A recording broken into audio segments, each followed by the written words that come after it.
We are not.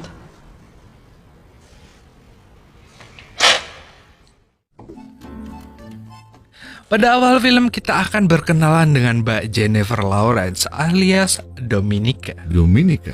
Dia merupakan seorang balerina berbakat di daerahnya. Dominika juga merupakan seorang pekerja keras karena harus mengurus ibunya yang sakit. Oh, anaknya berbakti. Hari itu Dominika akan melakukan salah satu pertunjukan besarnya. Penampilan Dominika malam itu sangat dinanti oleh para penonton. Teriak sorak-sorai mulai meramaikan stadion saat Dominika mulai menari. Wah, serabi lumbunya elastis. Bukan.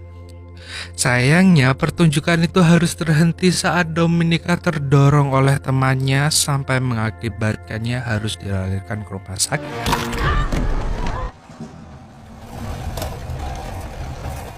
Bagai jatuh tertimpa tetangga, kecelakaan malam itu mengakibatkan Dominika harus gantung kaki alias terpecat dari pekerjaannya yang sangat dicintainya itu. Jatuh ketimpa siapa? Tetangga. Iya bener sih dia. 3 bulan pun berlalu, Dominika belum juga mendapat pekerjaan barunya. Sampai pada akhirnya pamannya yang bernama Iwan datang untuk menawarkannya sebuah pekerjaan rahasia. Ivan.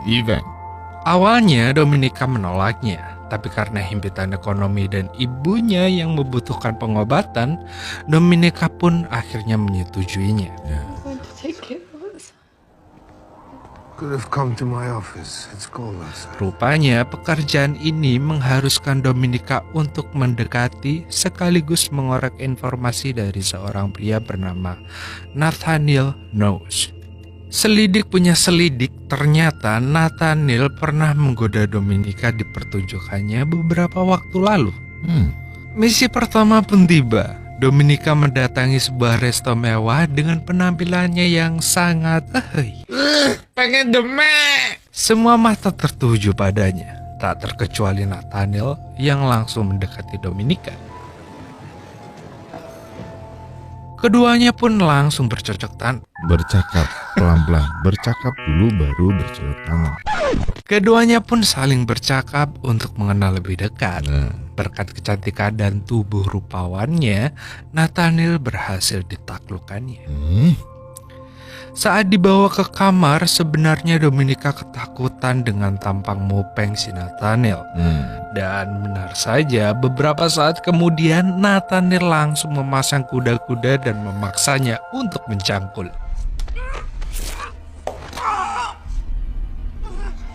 Beruntungnya tepat saat itu muncul seorang pria misterius yang pakai helm dan menyekap dan lalu membunuh si Nathaniel. Ternyata pria tadi merupakan suruhan pamannya, Ivan. Di sini, Ivan menceritakan bahwa ia baru saja berhasil melakukan penyamarannya untuk menaklukkan salah satu buronan negara. Berkat keberhasilannya itulah, Ivan menawarkan ponakannya ini untuk menjadi seorang mata-mata. oh, paman Ivan.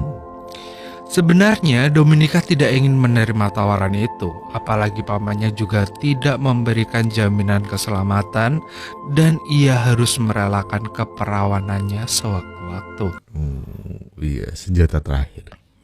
Namun karena tidak ada pilihan lain dan Dominika harus membiayai pengobatan ibunya, ia pun akhirnya menerimanya. Sebelum menjadi agen mata-mata, Dominika harus mengikuti pendidikan terlebih dahulu. Oh, sekolah. Akhirnya Dominika berpamitan dengan sang ibu yang wajahnya mulai khawatir karena Dominika tak mau menjelaskan detail pekerjaannya. Di sekolah yang bernama Sparrow ini, Dominika menerima berbagai pelatihan yang bertujuan untuk membentuknya menjadi mata-mata handal. Meski setengah hati, Dominika tetap mengikuti berbagai kelas yang dia sediakan. Di salah satu ruang kelas, guru Dominika yaitu Ram berpesan bahwa seorang agen mata-mata harus selalu mengikuti perintah atasan meski pekerjaan itu sangat berat, memalukan, bahkan menjijikan. Ia pun mencontohkannya dengan menyuruh salah seorang muridnya menyedot rudal milik seorang pria asing yang dibawa oleh penjaga. Si. Give him what he wants. What do you mean? Sambil menangis, perempuan itu berkata bahwa ia tak sanggup melakukannya meskipun ia harus menerima ancaman tidak lulus di kelasnya. Segitu ngerinya. Segitu ngerinya. Dominika akhirnya tersadar bahwa pekerjaan ini harus mengorbankan tubuhnya untuk dinikmati oleh orang asing. Suatu hari, angkatan bawah Sparrow ditemukan dengan para alumninya yang baru saja melakukan misi. Lagi-lagi Ram menyuruh para junior memberi servis cocok tanam pada seniornya. Dengan terpaksa Dominika mengiyakannya dan membawa seorang laki-laki bernama Joe menuju suatu kamar. Akhirnya dengan sentuhan manjanya, Dominika berhasil melayani senior yang ada di depannya. Tapi ternyata senior itu meminta lebih dan memaksanya menyemai benih di serabi lempitnya. Untung saja berbekal karate saat SD, Dominika masih mampu melawannya. Dengan memanfaatkan keran di kamar mandi, tanpa ampun Dominika memukul senior brengseknya itu. Mampus. Keren, cuy. Pagi harinya, gantian Dominika yang dipanggil Buram untuk melayani seorang pria asing live di depan kelas. Wah. Tanpa ragu, Dominika mulai melucuti pakaiannya satu persatu dan memasang badan untuk mempersilahkan pria itu mencicipi serabi lempitnya di kelas. What? Tentu saja itu membuat pria satu ini kegirangan bercocok tanam dengan Jennifer Lawrence. Iya. Singkat cerita, karena Dominika selalu menuruti perintah di kelas, ia berhasil lulus dari pendidikan di Sparrow dan resmi menjadikannya sebagai agen mata-mata Rusia.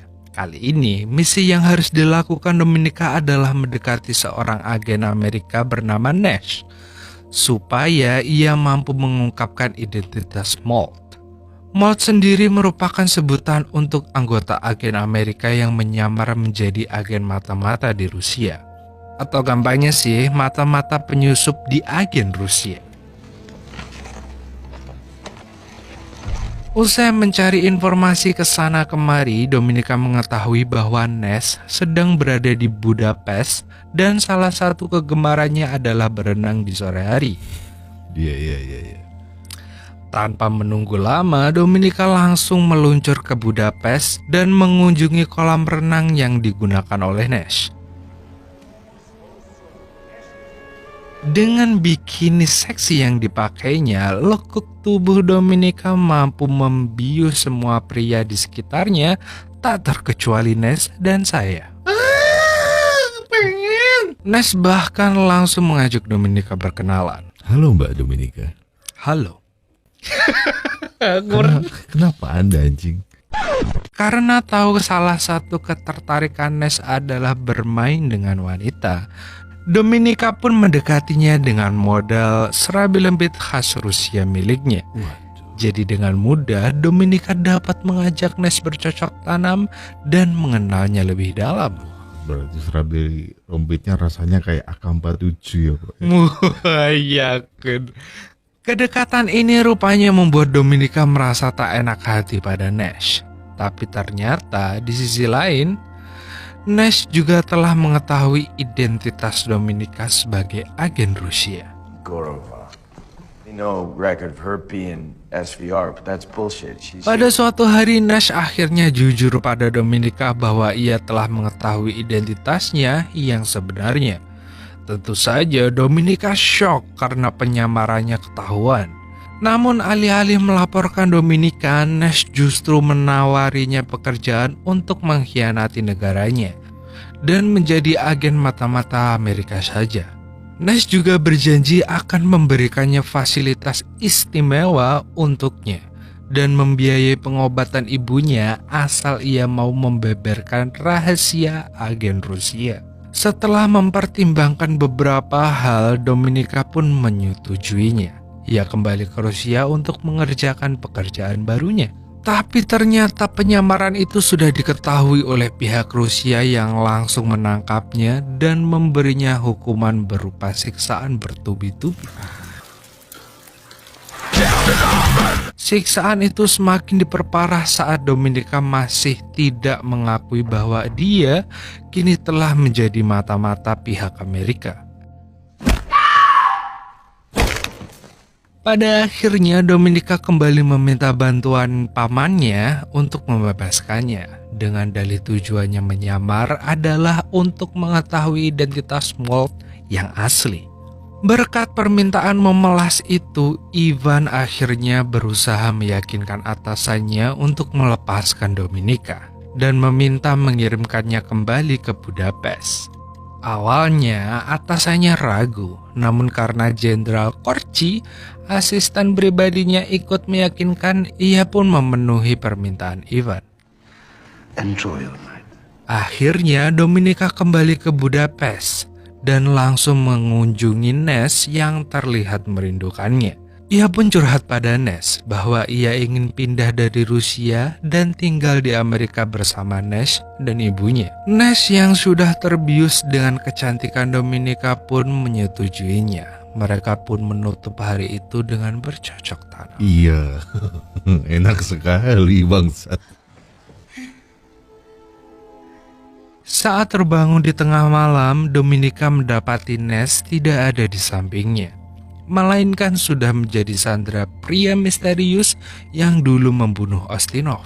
Akhirnya Dominika pun berpura-pura ikut menyiksa Nes. Namun saat melihat pria misterius itu sedang lengah, ia pun langsung menghajarnya dan membebaskan Nes. Sayangnya pria misterius itu berhasil kembali mengambil keadaan. Namun berkat kemampuan Dominika serta bantuan dari Nash yang sudah berhasil dilepaskannya, mereka mampu menaklukkan pria misterius itu. Esok harinya saat berada di rumah sakit dan secara mengejutkan, ia mengaku bahwa dia adalah Mold, si pengkhianat yang selama ini dicari-cari.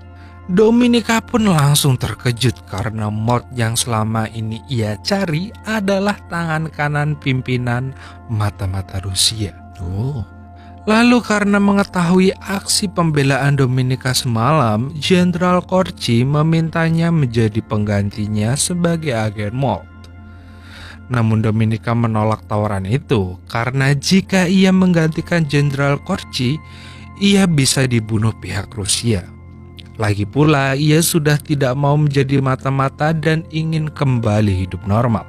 Demi mencari jalan tengah, Dominika justru mengajak Jenderal Korchi untuk menjebak pamannya menjadi seorang Mold demi membalaskan dendamnya selama ini.